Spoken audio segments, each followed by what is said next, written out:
Welcome to the writer reads The Strays of Lunar One, Book 1, The Unwilling, Chapter 8, Illusion.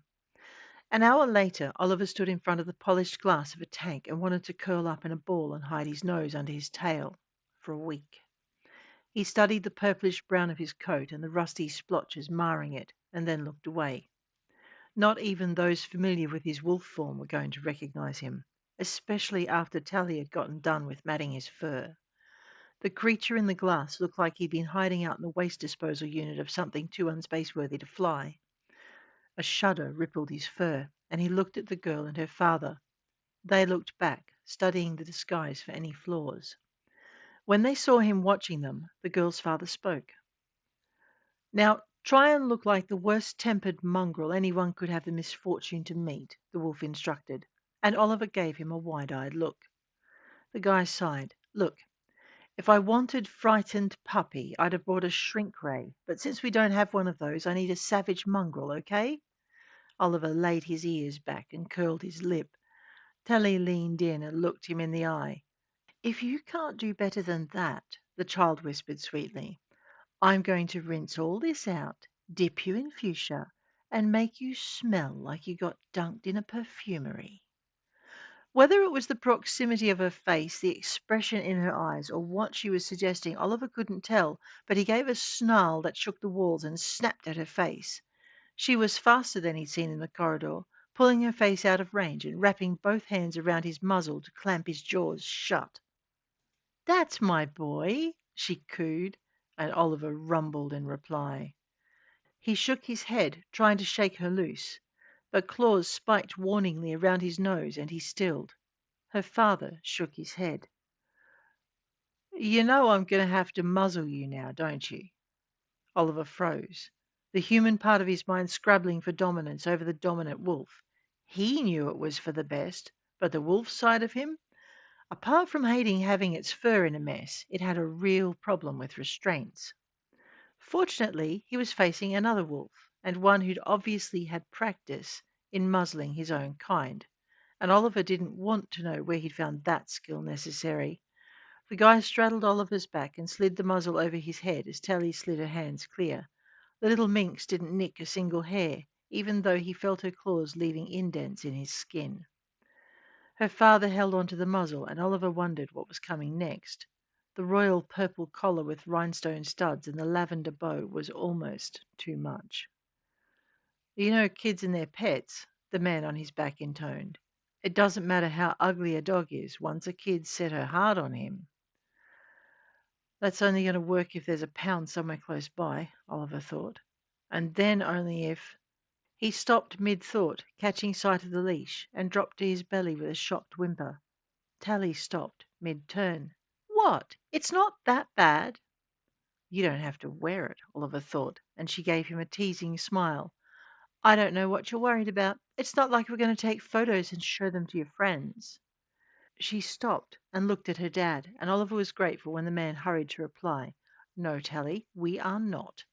He paused, and Oliver heard something slide over cloth as though the guy were checking his mobile or his tablet or something. "We have to move. Can you let Jolene know we're coming through?" "Gotcha." Tally took the lead and collar with her, and the guy kept a firm pressure on Oliver's ribs. "She's a brat," he said when the girl was out of earshot, and patted Oliver's neck. "But she's got a good heart, and I need you to come with me and not argue, okay?" Oliver flicked his ears and didn't move when the guy unhooked his legs and stood beside him.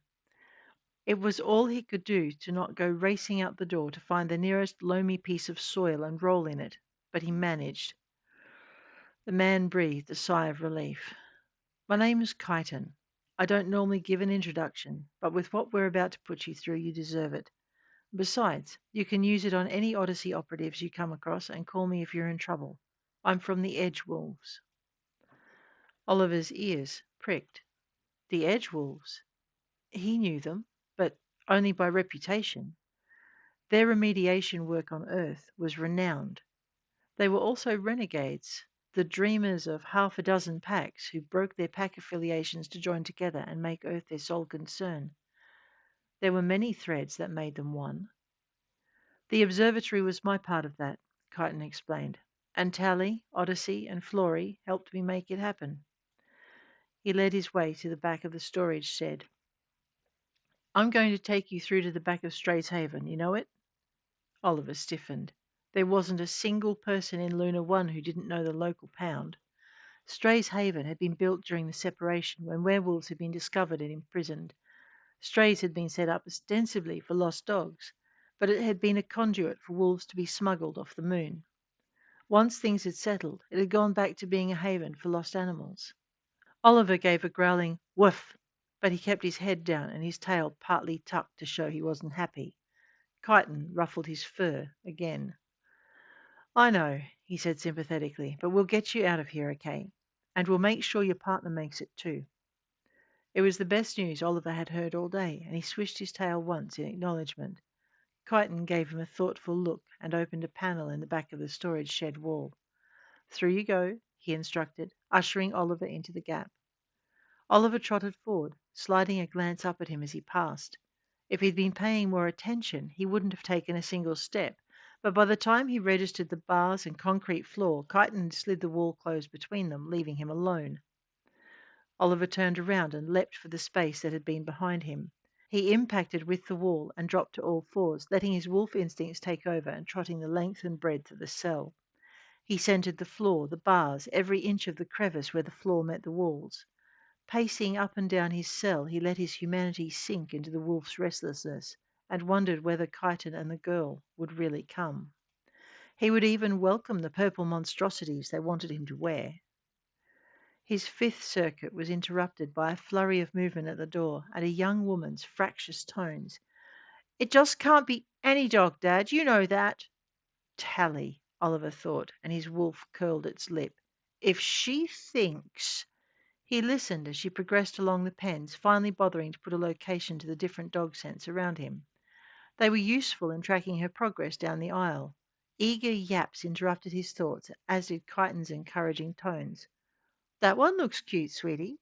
Sweetie, huh? That's not what he'd call her. Oliver trotted along the bars and then circled to the centre of the cell where he'd get a good look at the pair of them. He listened as they dithered their way closer, discussing every dog in between. "Oh, why are they taking so long?" "Because there are now 3 contracts on your head, and that last sighting of you means every exit to the rear corridors and the reserve is being watched," Florrie snapped in his head. "And because I need to map a path at the lowest risk." "I need to get to Lewis," Oliver replied, the human slipping into place over the wolf in the blink of an eye. "No, you don't," Florrie said, and panic rose. "I can't leave him." "Of course not. But you're not going back to get him. Lee got in touch and told me what your chances were of getting back to docks without interception." Oliver sat. "Let me guess. With the extra contracts out, your chances of getting 5 feet past any door leading to a public corridor are decidedly slim, except in the disguise you're in now." Oliver gave Florrie credit. She wasn't laughing. He stayed silent as she continued. "I decided I could do without the compromise," she said. "It's a good thing some of Doc's patients have people who care for them. A florist's delivery goes uncommented." The anxiety left Oliver in a rush, and he flopped down on the floor with a heavy sigh. "How much extra do I owe you?" "It'll be on the bill, but you should be more concerned with Lee. He says you owe him one more." Oliver pushed himself back onto his haunches. "He what?" "You heard," Florrie replied, "and he may have a point, as much as I hate to admit it." While Oliver digested that news, she changed the subject. "The pick-up went without a hitch, by the way, and the patient will meet us at the warehouse." Oliver gave a sigh of relief. "Thank you," he began, but Tally's voice interrupted him before he could say any more. "That one, Daddy!" Oliver jerked his head around toward her voice and flattened his ears, letting out a loud rumble at the sight of the purple collar and lead. Growling at those monstrosities wasn't hard, but looking like he was savage got harder when he saw the expression on Kyton's face. The other were was doing the best impression of an appalled father Oliver had ever seen. He scrambled to his feet, head down, lips curled back to show his teeth, and feet braced, snarling like his life depended on it. It was enough to bring the kennel attendant running. Oh, no, not that one, sweetheart. We have a muzzle on him for a reason." Oliver was impressed. The woman had never seen him before in her life, and she pretended she knew him well. In fact, I don't know what we're going to do with him," she murmured.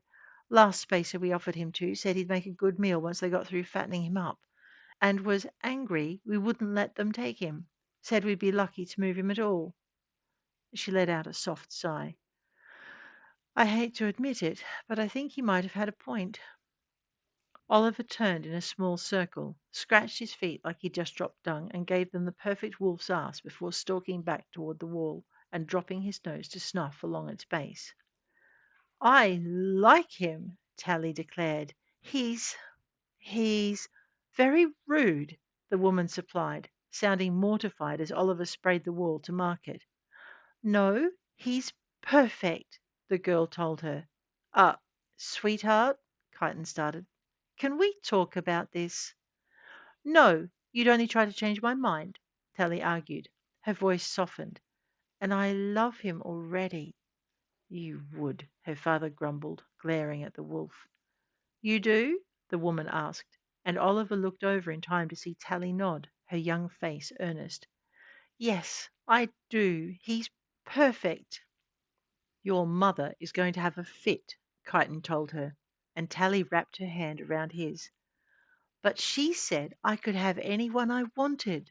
The girl shifted her attention to Oliver. "And I want him." "But he's dirty," Kyton argued. "He's only just come in. We were hoping to get him to relax a bit before we tried to give him," the woman lowered her voice, "a bath." Oliver tilted his head as though he didn't understand her spelling.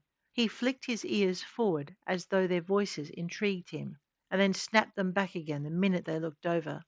"See!" Tally exclaimed. "He was listening." She bounced on the spot, laying her hand on her father's arm. "Please, Daddy. He's the one I want. He's got a bad attitude," the woman said reprovingly as Oliver stood and growled at them. "Character," Tally finished determinedly. "He's got character. Like me." "Well, he's got something like you," Kyton conceded, and it was all Oliver could do not to laugh at the look on Tally's face. The man gave a long-suffering sigh. "Fine. We'll take him. But only," he added, raising a hand to still Tally's yip of excitement, "only if you can get the collar and leash on him." The kennel keeper looked alarmed. "But I can't let you go in there with him." Oliver rumbled in agreement, but Tally slipped the keys from the woman's hand and darted away as she found the one marked with the same colour as the lock on the door. Kyton caught the look on the woman's face and shrugged. "She's very determined," he told her, and the woman pressed her lips together. Oliver could only imagine what she was trying not to say, but he kept his eyes on Tally as any half-wild dog would. The child slipped through the gate, the collar and leash kept down by her side. "Now, who's a good boy?" she said. Oliver growled, and the girl frowned at him. Claws snicked out of her fingers, and her face took on a distinctly feline cast. "Now, you and I aren't going to have any problems, are we?" she purred, and sensing another predator, the wolf in him started back. Oliver let the response through, allowing the wolf to back up as Tally advanced. He was still surprised when she dropped to all fours, morphing into a very large cat. Purring loudly, she approached, ignoring his ferocious growl. Catching his eyes in hers, Tally slunk into his mind. Oliver blinked, and the cat was on him.